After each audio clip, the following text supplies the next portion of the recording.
Welcome to Smash Fiction, the podcast where we pit two or more fictional characters against one another in a battle of strength, or wits, or being consistently frustrated by French people, and see who would win. This week, the Doctor versus the Borg.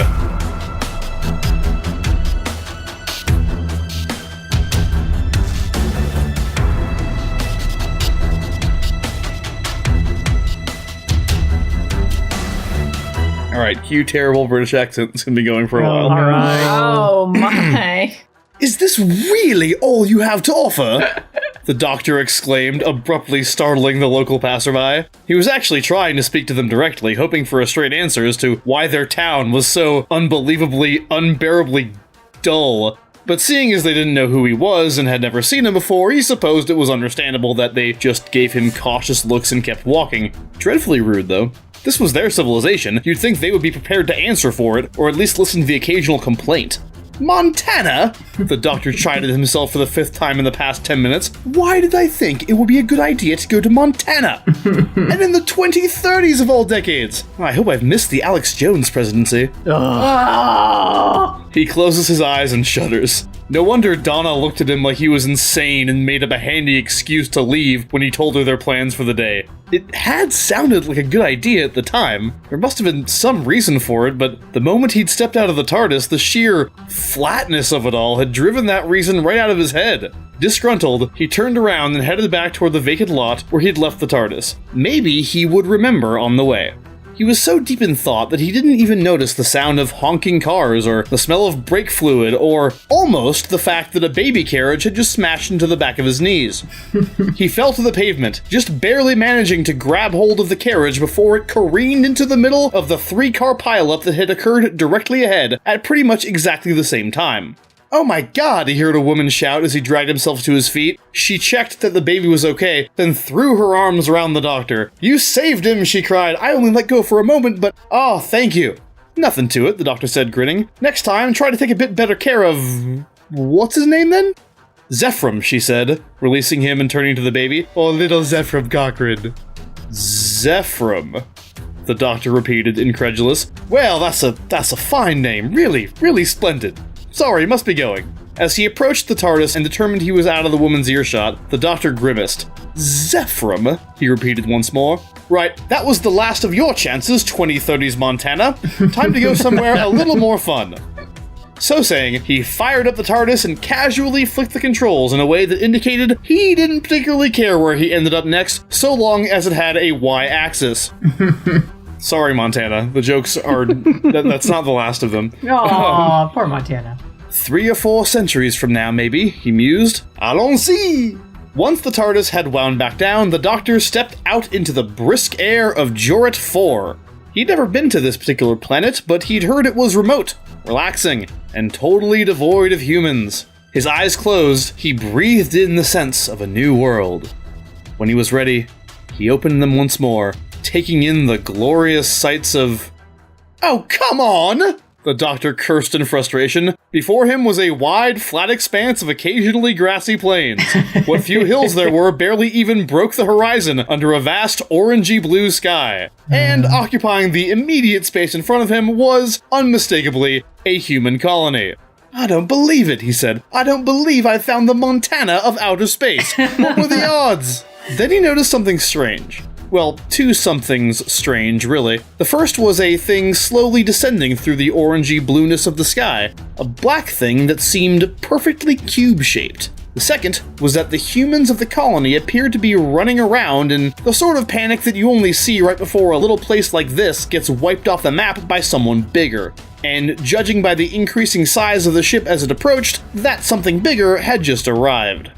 A look of determination crossed the Doctor's countenance. He didn't know what had happened to create a future where humans had gotten this far out into space this quickly. He didn't much care. What mattered was that there were people who needed saving, and he was just the Time Lord to do it.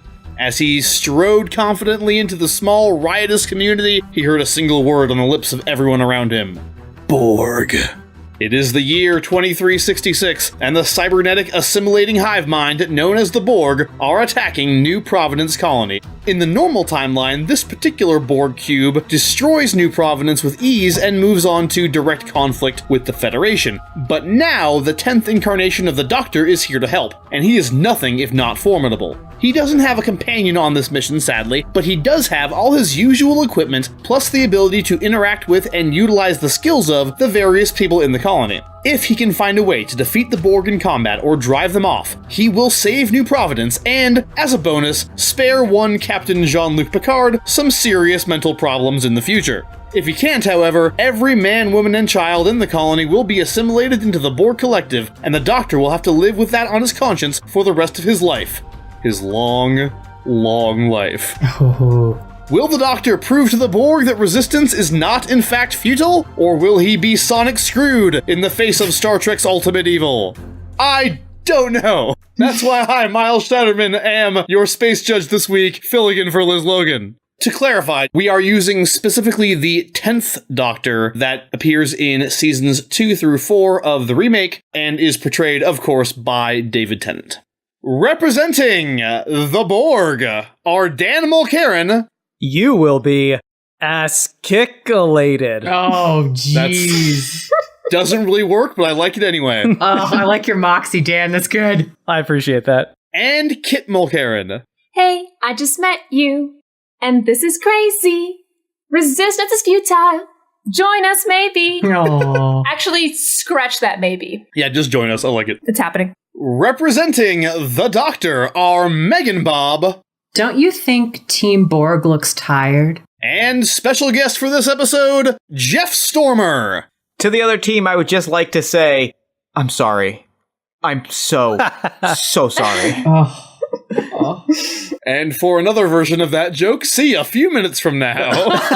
Oh. Nothing but net. I mean, this is the time travel episode, so it makes sense. Yeah, exactly. That's true. In order to determine who goes first this week, I had each team attend one of those wine and painting things, where you get like super hammered on Cabernet Sauvignon and try to copy somebody's painting while getting progressively more drunk, you know? Dan and Kit were supposed to copy a painting of Serenity from the show Firefly, but Dan went through one of his rare binges of actually drinking and ended up dancing on the table while doing an Australian accent.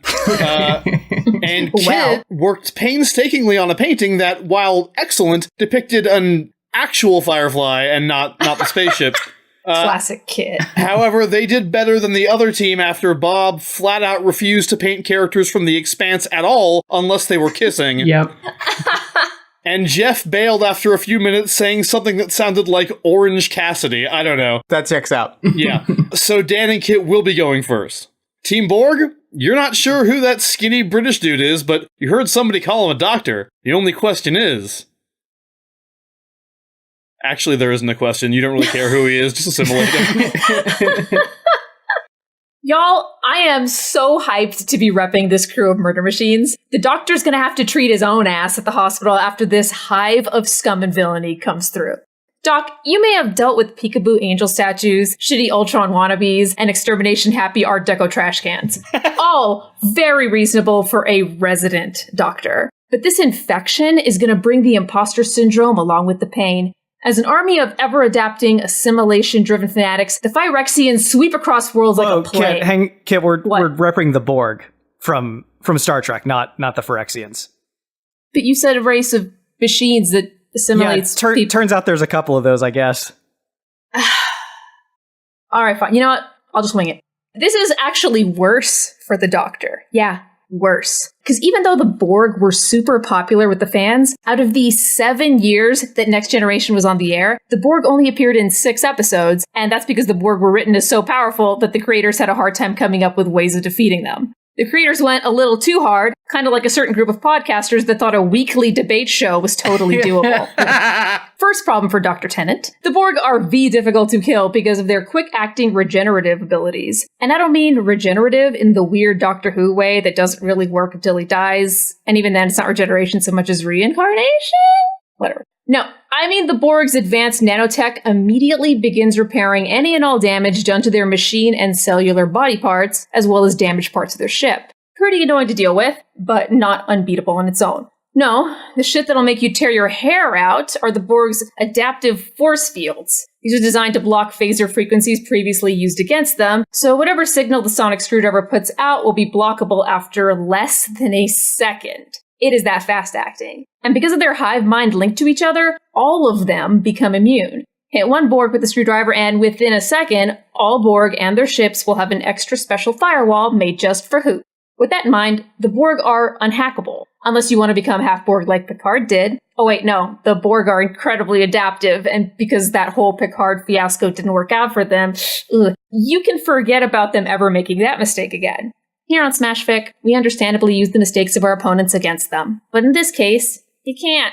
The Borg don't make the same mistakes twice. They are such masters of adaptation that Charles Darwin would pop the biggest nerd boner had he still a living boner to pop. They can overcome any defense and develop solutions to any problem, usually within minutes, because they assimilated all the smarts. All your creative people are belong to us. And if that ain't head banging against the desk hard enough, their big old cube ship systems have a bunch of redundancies built in. So if you want to take out the cube, you gotta take out the whole cube at the same time. 40 Federation ships failed to do that, but the Doctor's gonna lead a helpless race of aliens to victory? It's a suicide mission. Or worse. The Borg can and have fully assimilated victims in a matter of minutes. There's a 4-minute fight scene in First Contact where Lieutenant Hawk starts the Battle of Human, gets grabbed, and ends up a full-fledged Borg before the fight ends. 4 minutes. This is one of those terrible situations where for every one of your guys that falls, we get another soldier. I'm already tired for you guys.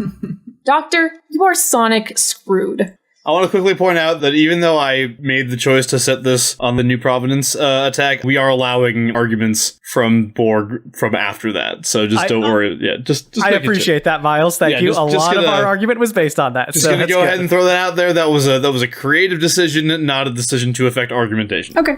Successfully taking on the Borg requires an immense amount of patience, focus, and humility, which means that the brash, short-tempered, and arrogant 10th Doctor is maybe the single worst character in fiction to go up against them. In The Day of the Doctor, The Moment even describes him as, quote, the man who regrets, due to his overwhelming tendency to make bad decisions and then having to live with the consequences. His successor, Doctor Number 11, admits that this 10th incarnation is deeply vain and will frequently leap into situations without thinking, leaning heavily upon either his reputation or his own Casanova fallacy-rich history to carry him through. Thinking things through is for other sci-fi heroes. This, of course, is exactly the wrong sort of attitude to have when approaching this particular enemy. The Borg, known as 7 of 9, was once the daughter of a pair of scientists, the Hansons. Years after they were assimilated, Chakotay of Voyager reads through their logs and reveals that they made one mistake while studying the Borg. They became overconfident. One reason why the crews of the Enterprise and Voyager are able to defeat the Borg with any degree of consistency is because they start from the assumption that the Borg are technologically and mentally superior, which they are. The Doctor has a bad habit of always assuming he's the smartest person around. It happens with the Cybermen in Army of Ghosts. It happens when he gets stuck on a doomed spaceship in 42. It happens with the Vashta Nerada in Silence in the Library. It sure as hell happens in Waters of Mars when he declares himself the ruler of time and Adelaide kills herself just to prove how misplaced his massive arrogance is. And it means that he won't take the Borg seriously until it's way too late. Now, I know, Doctor Number 10 has defeated alien invasions before, but none of his regular tricks will work against the Borg. The Borg aren't going to allow themselves to be taunted into engaging in a one-on-one duel like the Doctor pulls off in the Christmas Invasion. They won't be defeated by a glorified Roman candle the way the Sontarans are in The Poison Sky. Under normal circumstances, the Doctor is able to overcome an otherwise superior alien force by being cleverer, smarter, and more creative. He'll be expecting the straightforward and predictable tactics of the Daleks or the Cybermen. He's never encountered anything with the level of adaptability displayed by the Borg. They can nullify any weapon, overcome any defense, and develop solutions to any problem, often within minutes. The Best of Both Worlds shows the Enterprise encounter the Borg for the first time since their initial meeting years ago. Our heroes have spent those years developing new weapons, defenses, and tactics for dealing with them, but the Borg overcome all of these within, no joke, about 15 seconds. And let's not forget that for every alien invasion the Doctor manages to thwart, there are so many episodes where he is stretched to his limit just trying to take down one single alien monster. Here's an experiment. Try binging Doctor Who and take a shot every time the Doctor fails to save some innocent person from a horrific alien. Spoiler alert, you will be unconscious before the second episode. The Doctor fails to save a woman from a shadow monster in Love and Monsters. He fails to save anyone, aside from one single worthless con man, from the Titanic. He refuses to leave anyone behind in the episode Midnight, which results in everyone getting killed. An episode which really shows how incredibly bad he is at coordinating a group of terrified people without the help of a trusty companion. The Doctor is great at gleefully grinning at badly CGI'd space backgrounds, wearing sneakers, and getting tantalizingly close to kissing people. But he is awful when it comes to protecting the weak and helpless from cosmic doom. One great thing about the character of the Doctor, particularly the character of the 10th Doctor, is how compellingly flawed he is. It's great. It's what makes those seasons of Doctor Who such an enjoyable watch. This hypothetical episode, though, where he goes up against the Borg, won't be quite so delightful to watch. It's gonna be a lot of the Doctor presuming he knows best, trying things that seem to work until the Borg adapt to it, and then a horrifying realization among both the Doctor and the alien race he's taken it upon himself to protect that this world is doomed to join the collective. At this point, the only thing the Doctor can say is Allons-y, which means, of course, let's go, because running is the only option that will be left to him in the end. Team Borg, that was certainly a biologically and technologically distinctive argument. Team Doctor, please tell me you have a plan other than trying to seduce the Borg Queen. I mean, okay, I'll cross that one off. The Borg. Star Trek's big bad that dares to dream. What if a Dalek and a human boned? I know.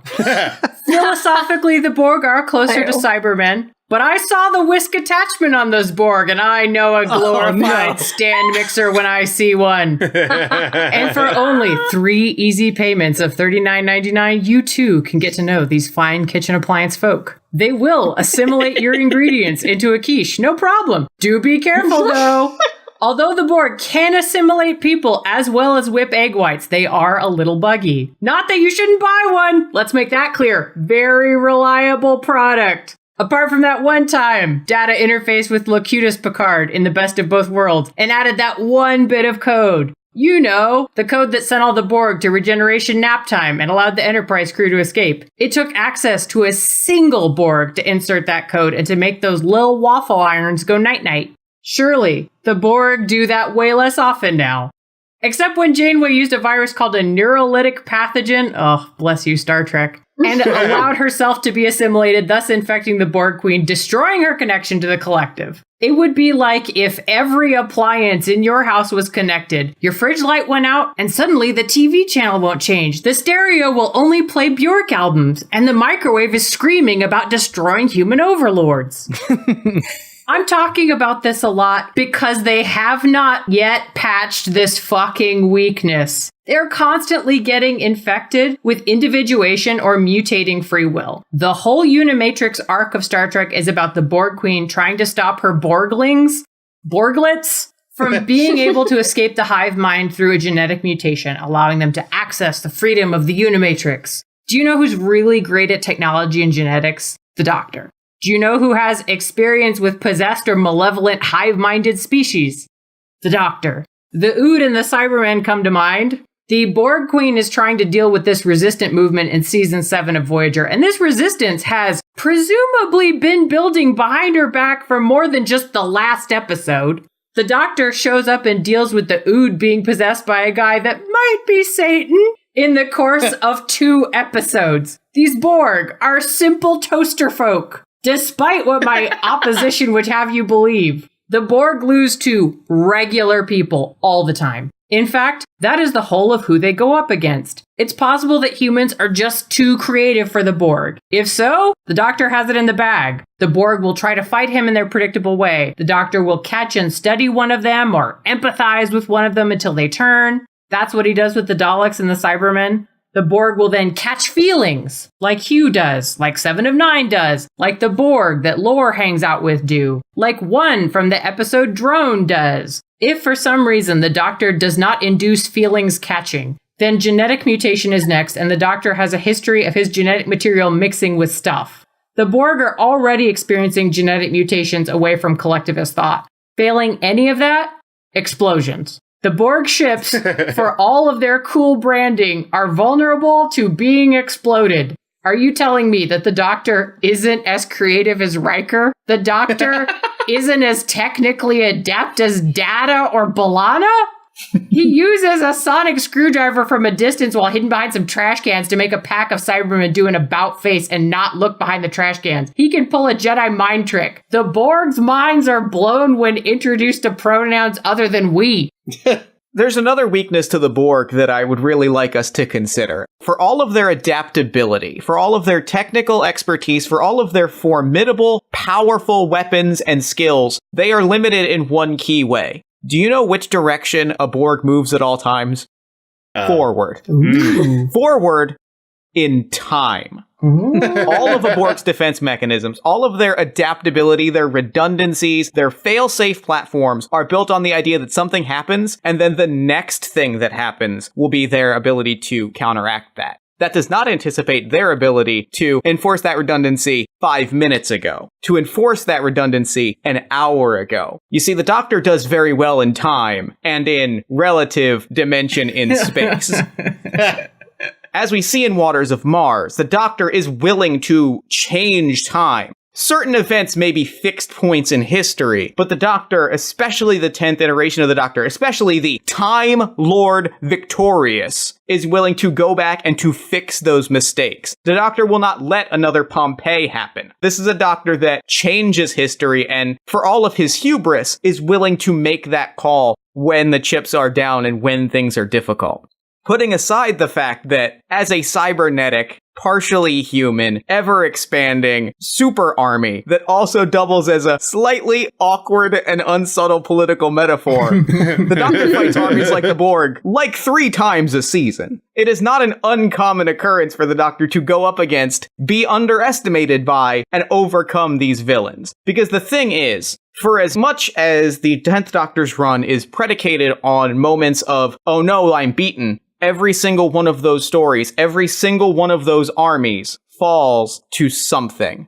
A lot of times it is a mistake that they made, and the Borg make very few mistakes, but they make their mistakes, and a lot of their mistakes are based on buying into their own hype that they are better, and they are stronger, and they are... No, that's Daft Punk, sorry. Different robots. They buy into their own hype that they are unstoppable, and it is that exact kind of hubris wherein the 10th Doctor, wherein the Doctor in general thrives. The Doctor is able to exploit that sense of, well, we have won, we don't need to do this because we've already won. In that moment, that is where the Doctor wins every single time. The Doctor wins when the enemy has said, oh, okay, we've won. The Doctor's greatest strength is not the time travel. It is not the sonic screwdriver. It is not the perception filter or the psychic paper. Things we have not even talked about, which we should talk about at some point.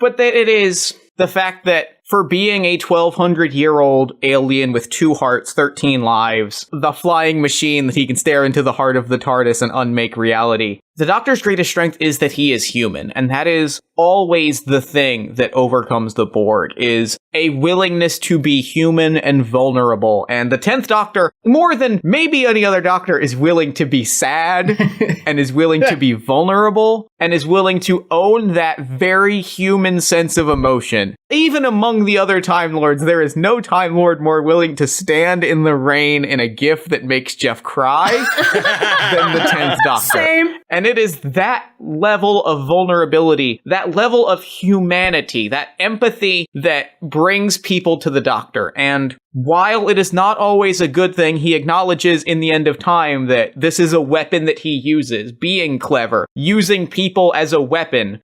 It's a weapon that wins fights more often than not, is that ability to connect with people, to have them trust him, and to use that trust to push them to achieve the impossible. Time and time again, though there are losses, though he saves no one in the Titanic, he does save one lovable con man who goes on to use his funds from the Titanic to fund an Earth-based defense force which nearly tears down a Dalek army. He knows how to find the right people to trust, to do great impossible things under pressure. And he has an eternity to do it, because if ever he doesn't have enough time, he can go back to yesterday, and then he has a whole other day to do it.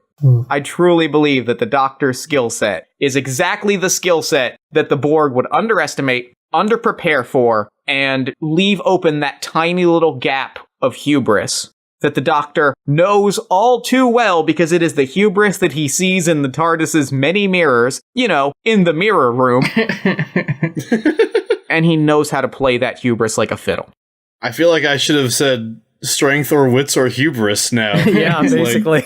I thought their only big similarity was that they didn't like French people, but apparently... Mining rich veins here today. Yeah, absolutely. Team Doctor, that was brilliant. But now... I'm sorry. I'm so sorry. Oh boy. It's time for rebuttals. Team Borg, let's see if you've adapted. First of all, I do accept that we are basically repping Phyrexia and Daft Punk. I'm down with that. Okay, all right. Good to lay that down. That has been noted in the log. Thank you. Jeff, you brought up time travel as a resource that the Doctor could draw upon.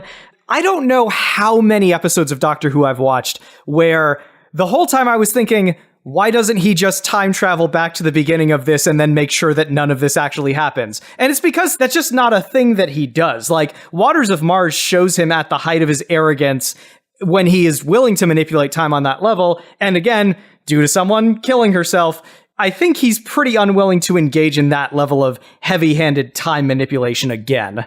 The Doctor gets desperate, and I think that a desperate Time Lord with all of the power of the Time Lords in a corner is what makes him dangerous. And I think I almost called them the Daleks because let's be real here. Let's be real with who came first. The Borg's entire thing is we are going to present you with an overwhelming show of force. A big giant Lego block is going to appear in the sky and then a bunch of Warhammer 40k minis are going to fall to the ground and assimilate you. Wow. And that is the exact kind of thing that I think really could shake the Doctor's morals and put him in that sort of desperate position. Warhammer 40k pushes him over the edge, huh? I get it, pushes dude. us all over the edge. Dan, correct me if I'm wrong. Don't the Borg do time bullshit too? That's what First Contact is all about, See, so yes. I saw a movie. Look, I tried. I feel like they're going to use their power of Star Trek technobabble to catch Doc in the act and I don't know, follow him? Time battle, let's do this. This is going to be like that one episode of Fantastic Four with Reed and Doom. Oh, I love that one. Sorry, go ahead. I knew you would know what I was talking about. I know exactly what you're talking about. I guess they could do that. I mean, they've only got that one movie, whereas the Doctor Who show is completely predicated on the concept of time travel. But the Borg are also fucked over by time travel because that's what that whole Janeway thing is about. Elderly Kate McGruin comes back as Silver Fox Kate McGruin, and I'm going to get off track real fast and talk about that. No. I don't blame you. I am going to focus and say, so there was some time travel stuff, and then the Borg, bad things happened, and they're no longer the force in the universe that they once were because time travel. Jeff brought up this idea that, being human is what is required to defeat the Borg. But honestly, if you take a step back and look at the data, the Borg have assimilated millions of humans. Oh, I see. So many people. The people that beat the Borg are a group of extremely competent characters that are using teamwork. The Doctor only has himself for this. I'm willing to admit he's a smart guy, but he doesn't have the different perspectives that are brought by, having an android and a telepath and a Klingon and a super smart doctor and a really smart engineer. All of that is needed if you're going to take out the Borg. Being human is demonstrably not enough. Here's my counter argument to that. And I am fully aware that in making this counter argument, I am not going to make a lot of friends on the internet. You're getting into the smash fiction spirit. I invoke the sacred vow of do not at me. And I will say this. Are they extremely competent? Are they? Really? Because they are, in fact, almost entirely bested by, if I remember correctly, is some sort of ball and cup game? In which they are all turned into fascists, and a 12-year-old boy has to save them, who is in trouble because he's grounded. they are bested by some sort of sex disease, some sort of sex virus is their second outing. And I'll tell you, it spreads quick. Oh my God. Quick. I can't believe you brought up that game. That was, well, look, man. Shut up, Wesley. Wesley Crusher is nothing to fuck with, you know? Like, that is established Smash Fiction canon at this point. I mean, he didn't win. That's true. Impressive weapons, Team Borg, but now it's time for you to lower your shields and surrender your ships. Never. One of the points that got brought up was that their field that helps protect them, every time that the sonic screwdriver is used on them, that it's going to change and adapt to it. I would like to introduce you to a list of things the sonic screwdriver has done, and I do not think that it is the same frequency for all of these things. A stone circuit board collapses. It causes a bottle of champagne to bubble violently. It analyzes and opens a crack in time. It reverses the polarity of a time-space rift. It deactivates an animated graphite construct. The list goes on. I'm just going to say, I don't think that we can get to the end of what the sonic screwdriver could do to the Borg. But that's the thing. Like, are you going to make our champagne bubble? Okay, that's one frequency. Yeah, now we're adapted. we will. Now our champagne ain't going to get touched. Are you going to do some other bullshit? Every frequency you use, the Borg adapt to it. And, like, this doesn't sound like all things that are going to help you against the Borg anyway. There's so many more Borg than there are, like, things you can even do with this very fancy screwdriver. Also, I do just want to point out, phasers are incredibly accurate. Basically, all Star Trek, like space combat involves them targeting extremely specific systems on enemy ships. And with a phaser, the Doctor will raise his sonic screwdriver and then it will vanish into atoms. That's what's going to happen when you try to bring this against the Borg. I feel like that's never happened in the entirety of Doctor Who, despite who he's gone up against. So I find that weird that the sonic screwdriver would go that way. But you know what? We'll say the sonic screwdriver fell down a manhole. It's very tragic. It's been lost. Okay. I feel like you have not at all addressed the fact that the Borg are very easy to get access to and study. They just leave Borg lying around. And that is traditionally how the Doctor gets to know new alien species and gets to, like, empathize with them and get in their heads. Like, they just leave Borg folk. You just call the Borg easy? Yeah, they are. You know it. Yeah, I know it. I do. So first of all, the Borg actually self-destruct when they are sufficiently damaged. But like, even in the cases where that doesn't work, it's really not easy to like get at how the Borg work. Like there's the Voyager episode Scorpion, where the EMH reveals that he's analyzed every square millimeter of a Borg that they captured months ago, and he still does not have a defense against them. Like it is not the sort of thing you can do quickly or easily. Yeah, and EMH, that's not Nana. He knows what he's doing. No, the EMH, he doesn't know as much about aliens as the Doctor does or have enough points of comparison. His knowledge base is considerably more limited. I would also like to rebut this phaser argument for a second. Yeah, go for it. By pointing out that the Doctor, as I mentioned earlier, has like at least 3 devices which are specifically designed to, in fiction, make it so people can't see him, and then out of fiction, explain why lasers don't hit him. So I think it's fair to say if we're talking about things directly targeting him, the show has evidence that there are things that allow for that to not happen. I mean, there's that comic, The Betrothal of Santar, where he gets captured and loses the TARDIS after getting into a fight with one Mook who does not have a ranged weapon. This is going to go down in Borg history as the quickest, easiest assimilation ever. So you were saying that the Borg, typically will get rid of their dead. All right, fine. Sometimes they do. Usually they don't, though. At least not in the show, they don't. And then also the Doctor only needs like 5 minutes to change somebody on a genetic level. And then we saw with Hugh how easy it is for the Borg to be infected by somebody with free will, or to even just mutate their own free will. In Evolution of the Daleks, he spends 5 minutes with Laszlo the pig guy, and he's dying. And then with his genetics lab, he just goes, oh, look, he's not dying anymore. And then he goes to live with a movie star, and it's lovely. That's what's going to happen with these Borg, Dan. Why can't you see it? I really feel like you're underestimating how incredibly hard it is to actually separate the Borg from the collective. Like, there's a part with the Borg 1 where Seven says that she's shut down his transponder that connects him to the collective, and then his nanites build a new one without his knowledge. There's a part where 7 of 9 goes into a different universe, and she's still connected to the collective. It is so difficult to break these things off. And like, the thing is, it seems like it might be easy, which I think is what the Doctor's going to fall into, is he thinks he can do it, but he doesn't realize how incredibly persistent these Borg systems are. How come the Queen can't get her shit together and stop the Unimatrix? Why does it take her so long to get on top of that? She's in charge of it. She should know whenever there's dissent in the ranks if it's like that easy.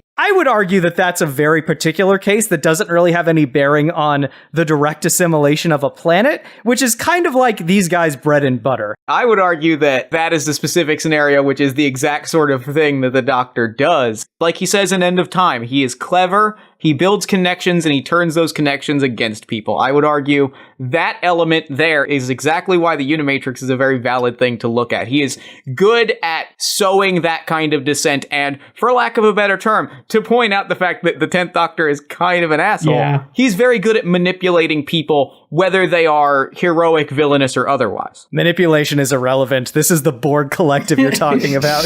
This is going to be so unlike anything he's run into.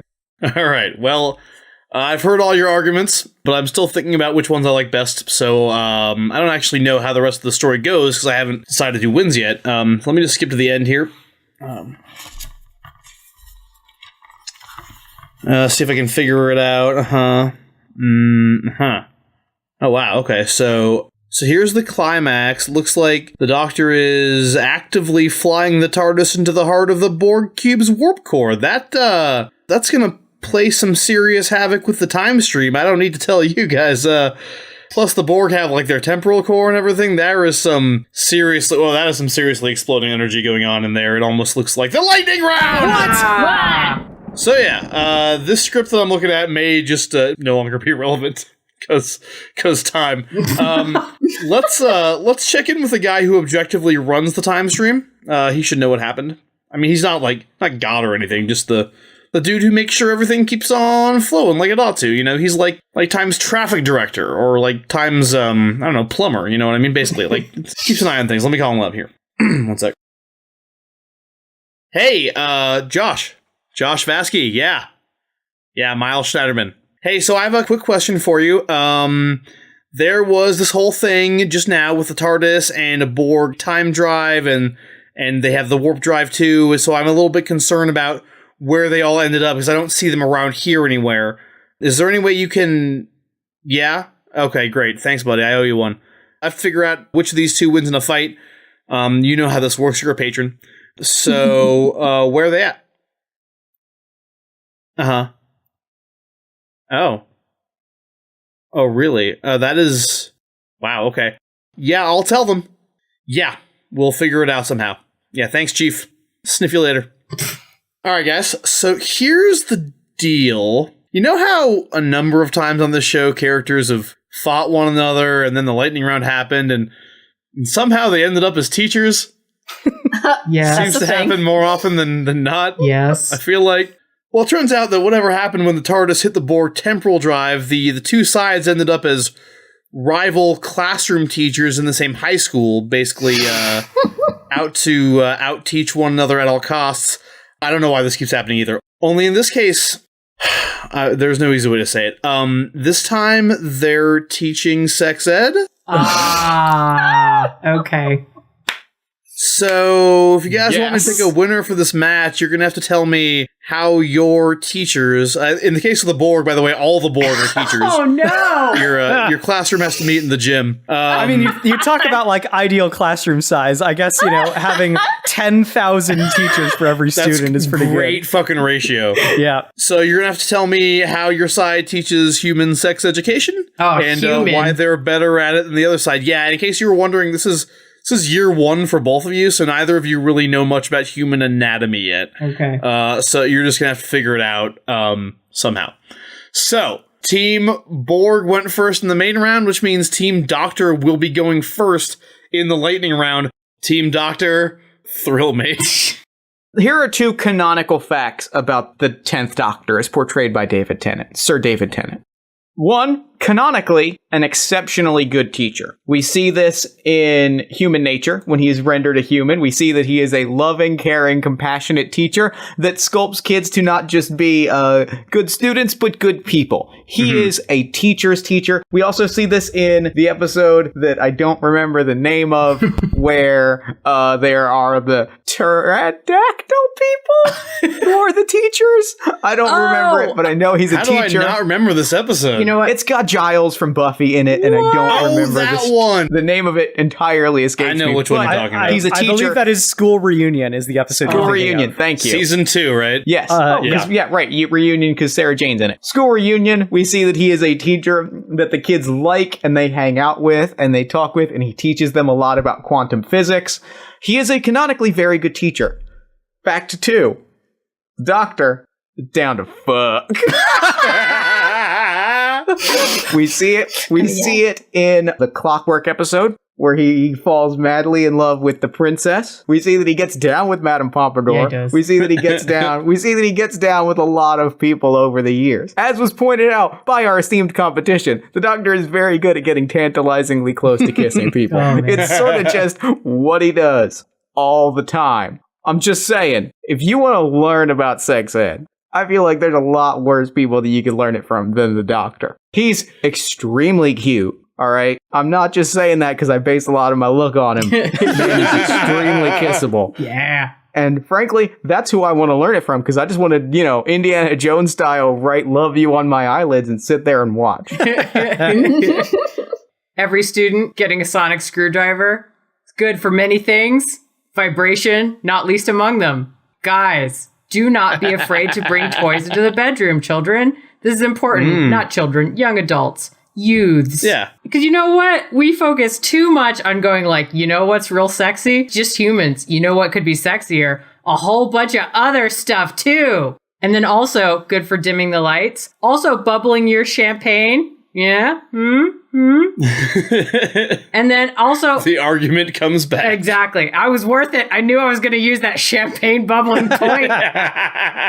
Also, one of the things that the Doctor says, and this is the 10th Doctor. You'd think it's the 9th Doctor, but it is the 10th Doctor. He says, always bring a banana to a party. And you know what? He's right. Man. You always should bring a banana to a party because you never know whenever you're going to need one. For a lot of reasons, not just sex reasons, also a really good after sex snack. And what you really should do after sex is replenish your electrolytes. And bananas have potassium. Yeah, Lot of potassium. Good for you.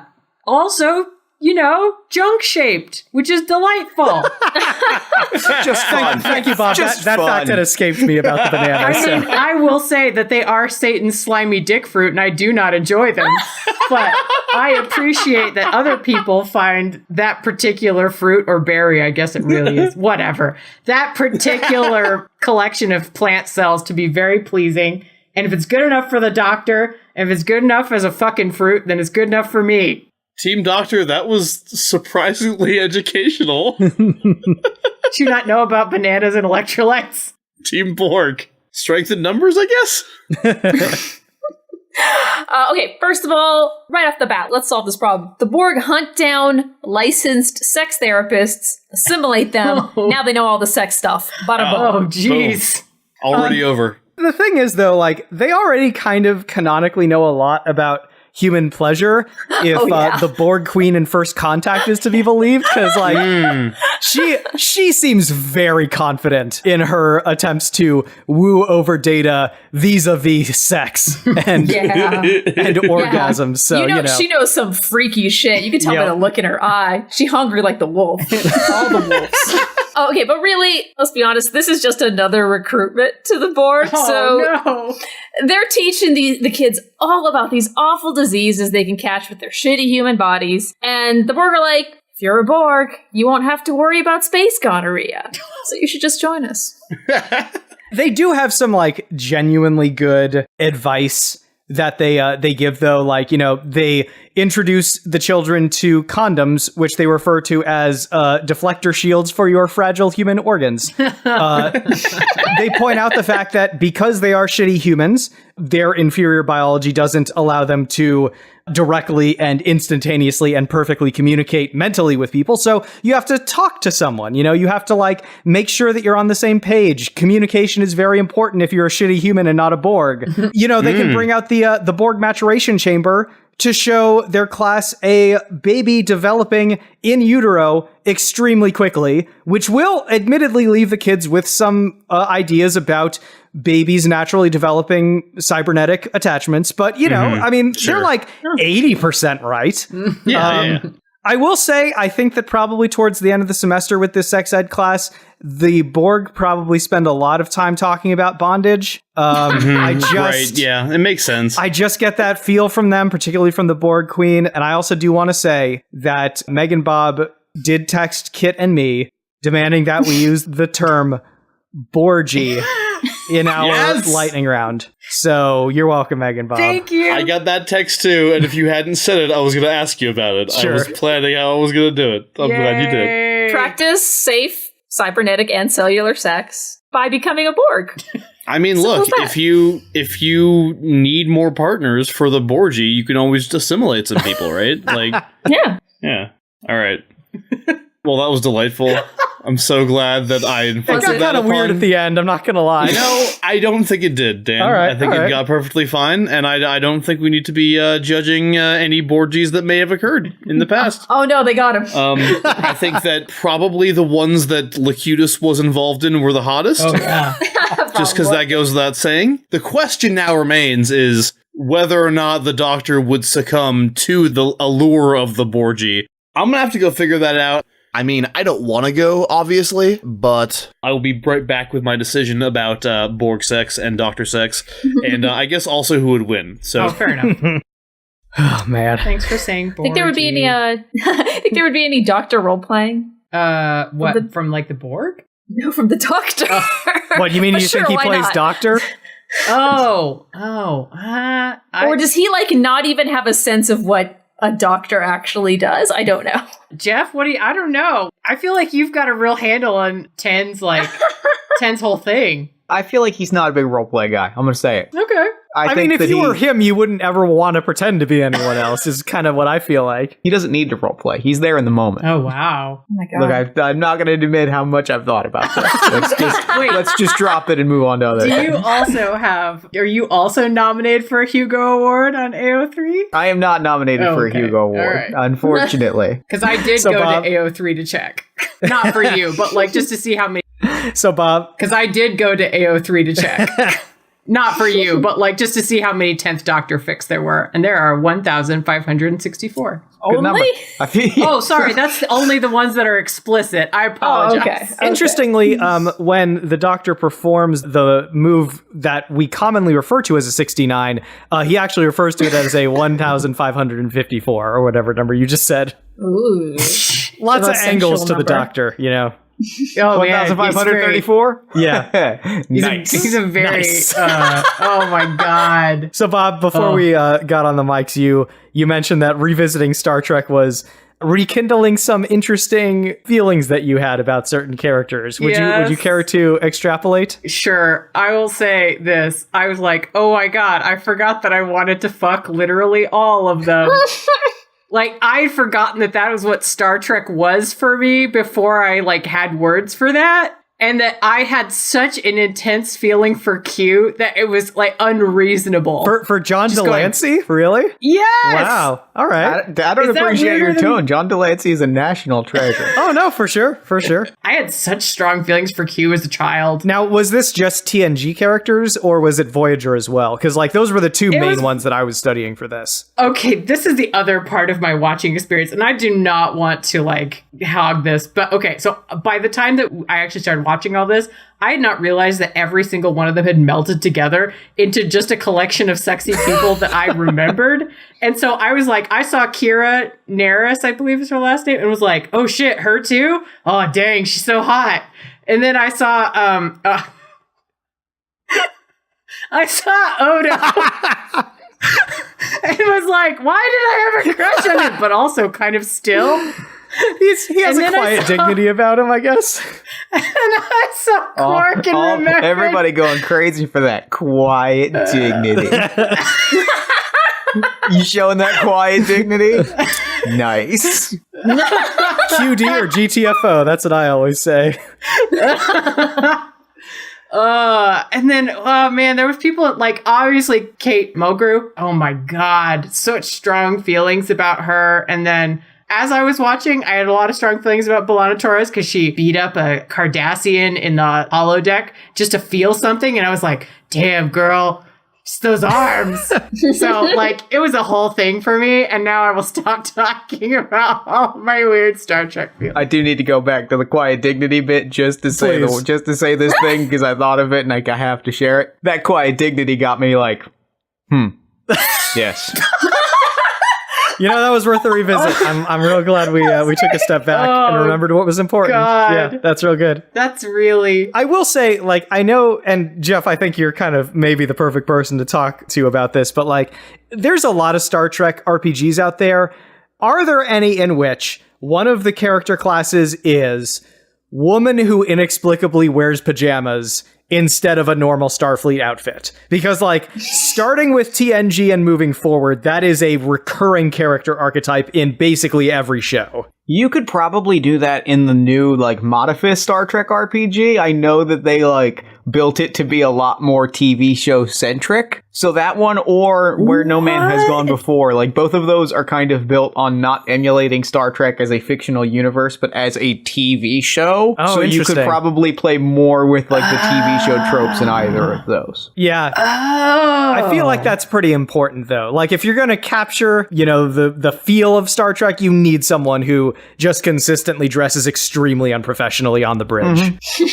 Do you remember the names of any of the pajama characters? Well, there's Troy in Next Gen. Oh, I like Troy. I had feelings about her too, but yes, There's pajamas. 7 of 9 in Voyager. Sexy There's pajamas. T'Pol in Enterprise. I think Uhura was probably like the prototype in the original series, but in fairness, every woman dressed in a miniskirt on the Enterprise, so Yeah. I feel like they just sort of decided to focus their fire in future series. It is weird that the women's outfits are like so sort of jumpsuity, but also like loose and pajama-y. And then the dudes get like very professional. Like you can tell Riker has some very serious shoulder pads under it. No human has shoulders that square. I mean, they do give Picard what is almost a half shirt, which is why he has to constantly keep pulling it down every time he stands up. To the point where that became a character quirk when they finally fixed his costume, and he still just stands up and pulls down the shirt because his tiny little crop top was not long enough. Do you feel like the costume department at TNG, just like every episode, they would take off like a quarter of an inch from his hem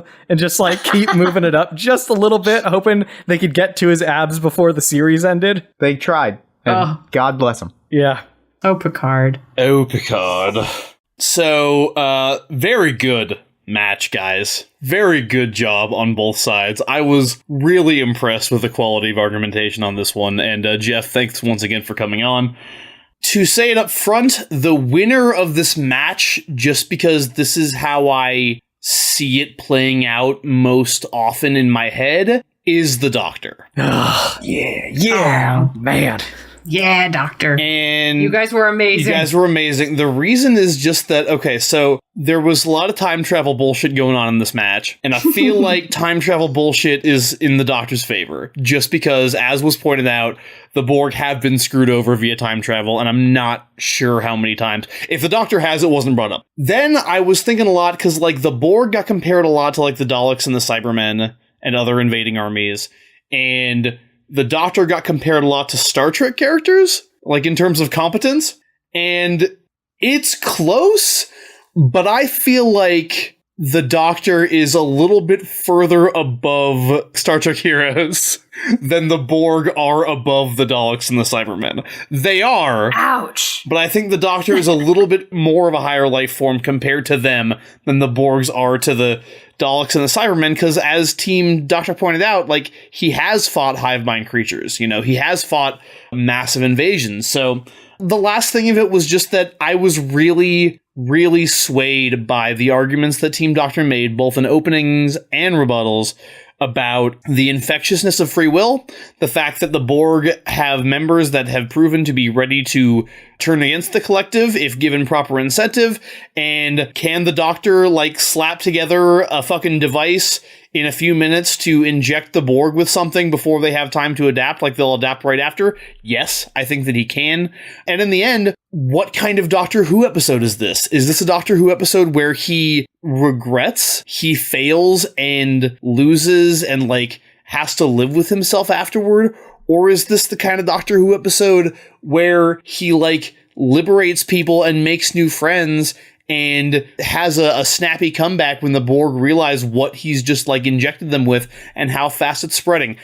I think it could go both ways, but more often than not, I think it's the latter. So that's why the Doctor wins this match. Well, I can't fault your reasoning because Bob and Jeff did an amazing job arguing their side. So congratulations, guys. You absolutely earned it. Thank you so much. You guys were Yeah, so good game, y'all. We Oh my knew that. God. We fucking knew it was going to be so hard to fight the Doctor. Yep. It was like, all right, He's- as long as the audience thinks we put up a good fight. Oh, as shit. long as you have me definitely sweating. You put up a real good fight. Well, Jeff, thank you again for joining us. You are an absolute natural at arguing pedantically about stuff that does not matter, and I mean that in the best possible way.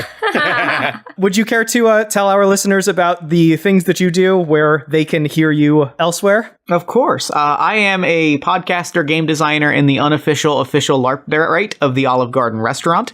You can find links to all of the things that I do at jeffstormer.com. That includes Party of One, which is an actual play podcast focused on 2-player role-playing games, as well as All My Fantasy Children, which is a character creation, storytelling, and world-building podcast focused on role-playing games, which is powered by listener prompts, and Talking Nog, which is a once-a-year podcast that I record about eggnog. You can find all of those things as well as the games that I make, including Mission Accomplished, which is a role-playing game of super spies and office meetings. You can find all of that stuff at jeffstormer.com, or you can follow me on Twitter at PartyOfOnePod. It's time for the kid thanks. Resistance is futile. Over to Twitter. Thanks to The Lake Bakes Fake Jake, Vander Turner, Jeff Rick Present, Icon Jade, Robert Ramsey, Florian, Earth Mofo, Cosplay Devotee, Cool Down Now, and 3 Owls in a Trench Coat. One of these days they'll be caught, I'm sure. Over to Tumbles. Thank you to Secretly a Skeleton, Not Very Bright Raven, and Trans Girl Jade. And thanks to her friend Ink the Cryptid for introducing her to Smash Fic. Yeah. And over to Facebook. Thank you to Jeff Polier, Jeffrey Ketchum, and Robert Ramsey. And thanks also to Joshua Vasky, who is our featured patron this episode. How would you describe him, Miles? The traffic controller? The traffic controller of time, I think is how I put it. Yeah. You know, he doesn't get enough respect. I feel like that's a really important job. Important enough, apparently, for Miles to have him on speed dial. But, you know... Do you not? You get these sorts of important positions when you become a patron of ours over at patreon.com/smashfictionpodcast. Kick in a little bit of money, you get bonus content, you get mentioned on the show, you get all sorts of stuff. It's real fun. It's real great. Just ask Josh Vasky. Thanks also to the person who requested this match, who is Sharon Schneiderman, the beautiful, the wonderful, the occasional guest host on the show, Sharon Schneiderman. Thank you for the suggestion. She wanted to be here for this one. Yep. She was a little bit upset about not being here for this one, so you know what I did to make it up to her? What's that? I let her come up with a lightning round. Aww. So, Bless her. Sex ed That with the is Borg why- and the Doctor. that is why that happened. All right, great. Well, thanks, Sharon, for all that you do. Thank you for listening to this episode of Smash Fiction. Next week, the 40th episode of Extraordinary League. And after that, the 300 versus the Unsullied.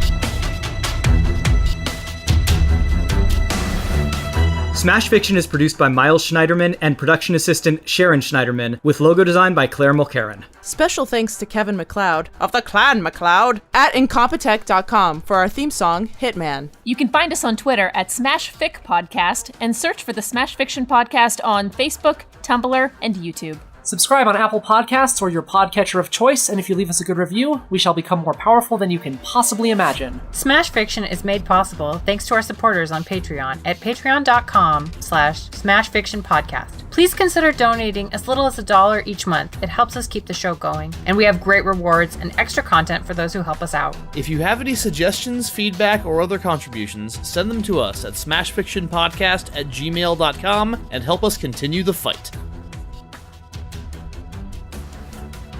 Team Doctor, what are those nice new teeth for if not to rip out the throats of your enemies? Okay. Let's see. I don't hear any throat ripping, Bob. Oh, arr, arr, arr, arr. That's me at my you. most vicious.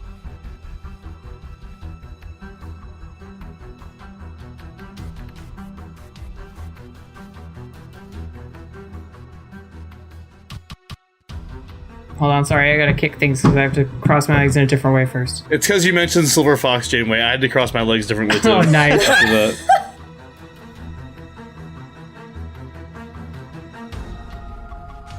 I'm not married to going first or